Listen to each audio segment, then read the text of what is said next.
So let's look at the procedure.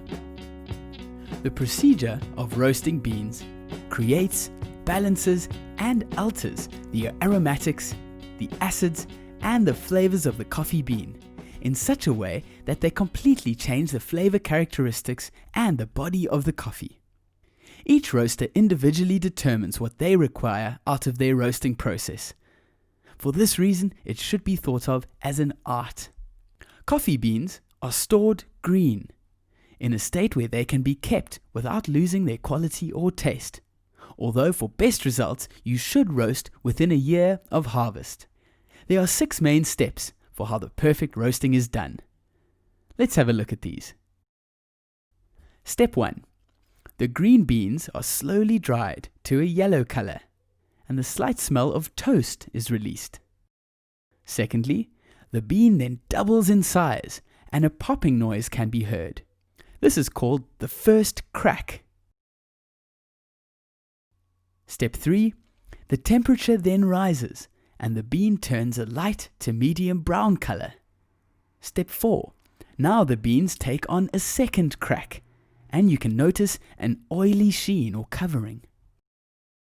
In step 5, now is the time that the espresso potential is maximized, elevating sweetness and aroma, and minimizing acidity and bitterness.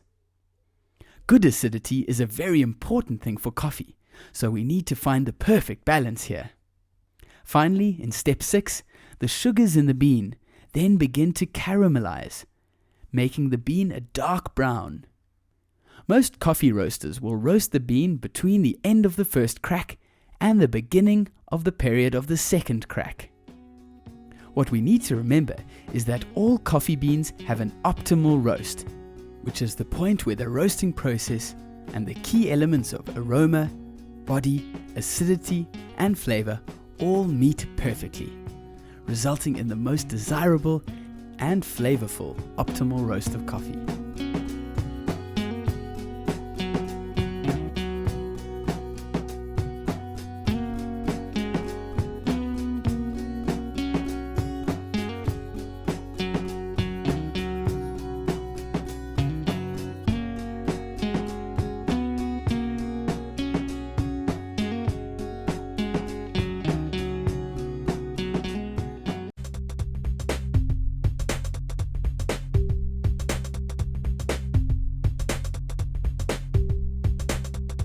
Let's have a look at roasting.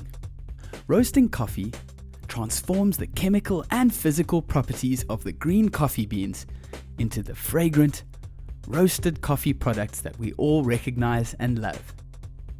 Roasters view the work of roasting as facilitation or helping, rather than creation.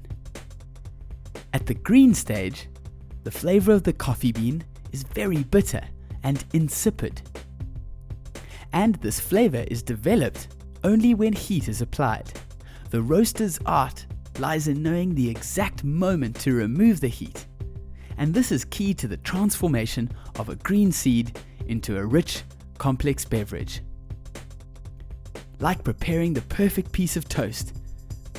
Take it out too early and it's not quite there.